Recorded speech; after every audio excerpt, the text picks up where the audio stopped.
Today we heard about an accident pretty close to where we live where a transport truck full of at least 100 pigs got in an accident and turned over with many pigs left dead and the driver injured as well.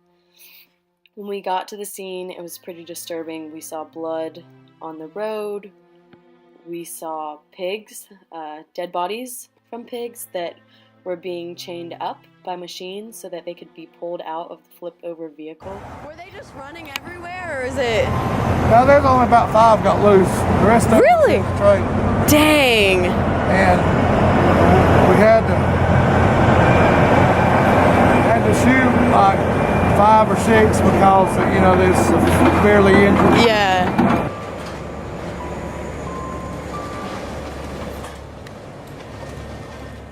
It was really hard to see, and it's really upsetting knowing that these pigs wouldn't have even been here in the first place if we didn't demand to eat their flesh in our society. Oh, God.